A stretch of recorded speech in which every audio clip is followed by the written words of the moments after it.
Hello guys, and welcome to another World of Tanks tank review with me, Scopetactics. Today we're doing a mid-tier monster, the Russian tier 5 heavy tank, the KV-1, feared by many new players.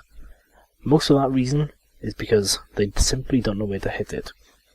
It has pretty trollish armour, but we'll be going over that later on. Let's have a quick look at the stats.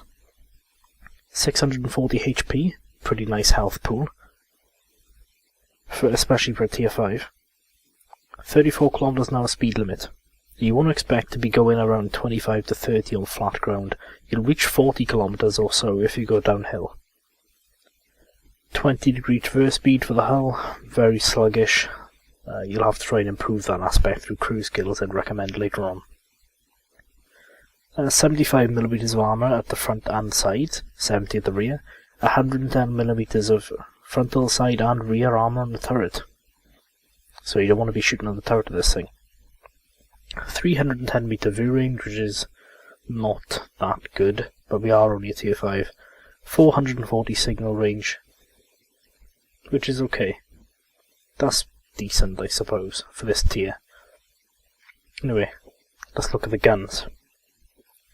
So when you first come into the research stream to research the KV-1, you'll be stuck with a 76mm ZIS-5, which is a decent gun, but you want to try and upgrade to the 122mm U11 as soon as possible. It's a derp gun, but you can mount it on the stock turret. Now it has a horrific accuracy and a very long aiming time, but you will be able to one-shot a lot of tanks and significantly damage tanks of your tier. A lot of people stick with that. You know, just put gold on it or something if they want, but I wouldn't recommend that. But to get the 85mm, which I do recommend, the 85mm F30, you first need to research the turret, then this. But it's a fantastic gun. 12 rounds a minute, 120mm of penetration, 160 damage. Although the accuracy is 0.42, it doesn't matter too much because you've got 120mm of penetration at tier 5. So you don't really have to aim for weak spots, strictly speaking. 2.9 second aiming time, it sounds bad, but trust me, in practice it's not that bad, especially if you have the right equipment set. Speaking of which, let's look at that right now. So I've got the standard consumables, small repair kit, small first aid kit, and a fire extinguisher. The standard really. I've also got now, as my equipment, improved ventilation class 3, enhanced gun lane drive, and a medium caliber tank gun rammer.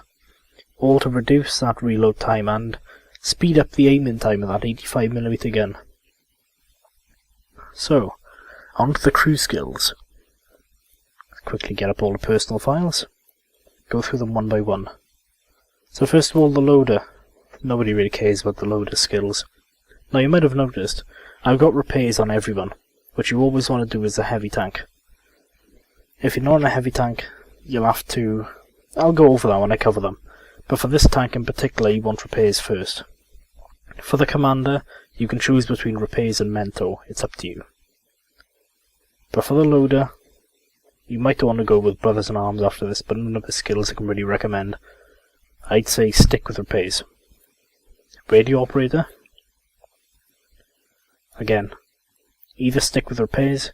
Situational awareness is a good skill, so it's active straight from the start. For those of you who don't know the difference, skills activate immediately and improve over time up to 100%, while perks only activate once the perk reaches 100%. So a big distinction there.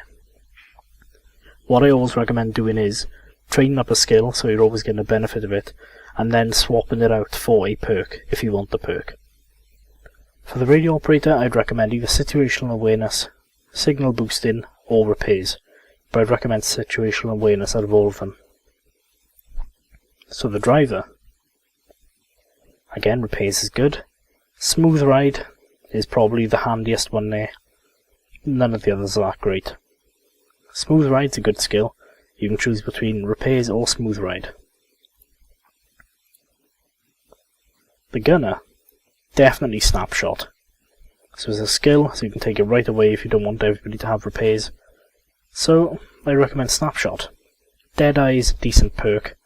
I have it on a few tanks, but I never seem to see much benefit out of it. Maybe I'm just not looking into it enough. The snapshot is always good. It's basically like a free minor effect of the vertical stabilizers. And last but not least, the commander. Now, as I said before, for the first skill, we currently got repairs, but you could also have mentor, which works pretty well. Mentor provides a 10% boost to all other crew members' experience in skills when it reaches 100%. It's a bonus 1% per 10% of the commander skill in mentor. So if he has 10% skill in mentor, it's 1% bonus to everybody else. 30%, 3% bonus to everybody else, and so on. That's pretty good, I like that. It's pretty underrated. Recon, very good in combination with situational awareness to give you that extra view range and spot enemy tanks before they spot you. Jack of all trades, I've never really used that, I just use a medkit instead. Eagle Eye, never used that. Sixth Sense, pretty handy, but I'd argue it's not as handy as the other skills on this tank. You may disagree, but that's up to your discretion. I'd recommend the other ones. So, why don't we see where to hit this bad boy if you come across one in the battlefield? A lot of new players are confused why their shots bounce, and they don't know where to hit the tank itself. So, we already know it's got 75mm of frontal hull armour and 110mm of frontal turret armour. So you don't want to be shooting anywhere around here, because as you can see it's sloped, and it's probably going to bounce. Obviously the gun mantlet, this part of the turret here, behind the gun is 110mm. The actual gun mantlet, which is curved, is much thicker, so you don't want to be shooting at the turret at all. What you want to aim for is the driver's port here, which will, if you shoot that, you'll do full damage if it penetrates, and you'll probably knock out the driver. If you shoot the gunner's port here, which is another weak spot, again you'll do full damage, and you'll more than likely knock out the commander, the gunner, or the loader. I can't remember which. Maybe all three. The side of the turret here, I believe this is a weak spot, again. You can hit it to knock out the commander, the gunner, or the loader. Can't remember which. But still, that is 110mm thick, so just remember that. You're better off aiming at the hull. Now remember, don't shoot the tracks unless you want to track it, because the tracks will actually absorb your damage. It's good if you've got a fast firing gun and you want to keep a track in place, but I wouldn't recommend it. Instead, what you want to do is aim for this bit here. This is actually the engine compartment of the KV-1. Now if you shoot it here, you have a, what's the engine percentage chance? You have a 15% chance with each shot you put in here to set him on fire, which is incredibly handy. I'd recommend shooting there. And last but not least, the rear. 70mm around here, 110mm on the back of the turret. Now, you always shoot here, because this is actually the engine compartment again. You can set it on fire if you keep putting shots through here. Whereas, even though this is a weak spot, that's another gunner's port. So you can, again, I don't know whether it's the commander, the loader, or the gunner, but it's one of them, maybe all of them. But you can shoot that, and you will penetrate and knock one of them out, probably. But, let's have another look at this. If he turns his turret, which he's likely to do, and you hit anywhere around here, not only is it 110mm thick, because of the angling and the sloping on there, it is much more likely to bounce. So you do not want to be aiming for that. Always aim for this. Try and set him on fire. Not only will you damage modules, you could possibly kill crew members, and the tank. If somebody takes enough damage from fire and they don't have fire extinguishers, they basically just give up. I know I felt like giving up when I've been set on fire sometimes. But that's why you always carry a fire extinguisher. But, you know, at this tier, not many people do. Either they can't afford it, or they just don't know about it yet. Anyway, that's enough about the tank itself. Let's jump into a replay. I have a Mastery Badges tanker replay for you, so I hope you enjoy it. Let's jump to that. So here we are, guys. Top tier on Himmelsdorf in our KV-1. Obviously in counter battle on Himmelsdorf, all the heavy tanks are expected to go up the hill and defend against everything. That's just the way it is, unfortunately. Let's speed up the opening timer a little bit. I don't want to speed it up too much because it does tend to jump. I don't know why it tends to do that, but it can't be helped. So we're going straight up the hill. Give as much backup as we can. As you can see, we're not too slow going up the hill. Oh yes, we are. I was watching double speed. Derp. So I can see a good few tanks on the other side, a T-25, a Churchill, and something else. What is that actually? That's a T-40. So I decided the best position would be to get in behind this rubble here and use my turret armor to its advantage. Get a quick shot into the top of the T-25, luckily. And we just sit here and see what tanks want to come round. That side's covered, so we just sit back here and keep this side from breaking down. Shot straight into the turret of the Churchill. One into the T-25s, he decides to foolishly roll out in front of the Churchill. And now it's our Type T-34's turn. And we've just bounced off the one of the angles, the straight line edges of the Churchill's turret there. But he keeps coming back out for more. And every time he does, we get 2 shots into him at least before he goes back. Interesting thing to note. Oh, just let me pause it there. If you notice, how do I activate? Alright.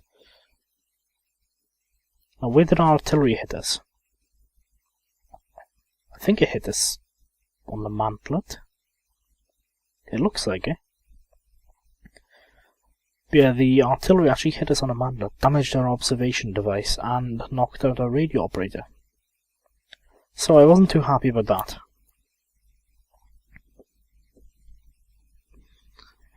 Interesting thing to note about the Churchill, by the way, if you're ever facing one. Although the frontal armour is tough, if you only have shot at his turret, it's not as difficult as it seems, because the gun actually doesn't have a mantlet. So it's actually a weak spot. If you can shoot at the gun, shoot at it. Because it'll go straight through and probably penetrate the turret with more joy than you would if you're shooting it from any other angle. So we just auto-aim here, try and get a quick shot on the Matilda before he dies, and we kill secure him.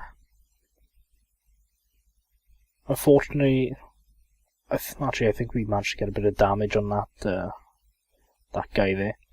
So we try and get revenge on this pesky French artillery who shot us earlier. This Type T-34 looks like he wants blood as well. But there he goes, trying to escape down the hill. I think the tank can go 40 kilometers an hour downhill if you're lucky. So we take the corner well, auto-aim, armour the poor French artillery, and smash into this T-15 who thought he was clever hiding there. KV-1 is a very good tank for ramming if you can get it going fast enough.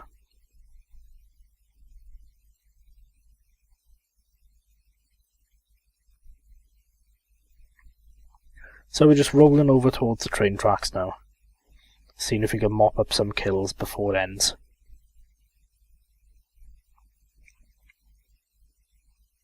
I always leave the chat on in these videos on replays, by the way, because if you ever think it's a bit boring waiting for me to get somewhere, just look at the chat. There's always something entertaining going on in there. And unfortunately, yeah, we try and take a shot at the Panzer 1C and we hit the truck in front of it. Auto-aim failing me on the KV-1 there, so I just go into manual aim and start putting shots into him. And I don't quite think he knew what to do with 2 KV-1s shooting at him. Anyway, we finish him off. Panzer 1C has gone down the main street. We're never going to get him. So we just decide to roll round over here and get the other KV-1.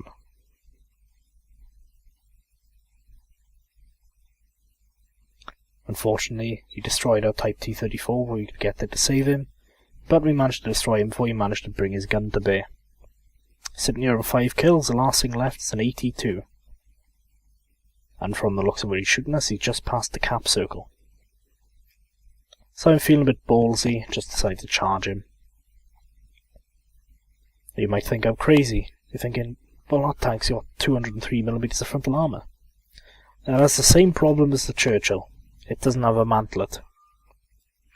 I see him requesting fire on it to hit him from the sides or rear.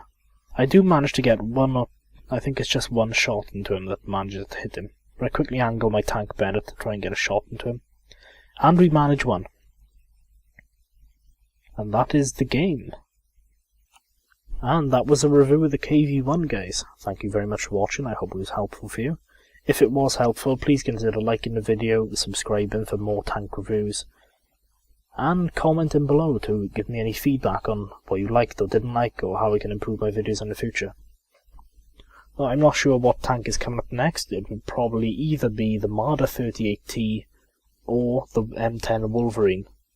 So be sure to look out for both of those, and I'll see you next time.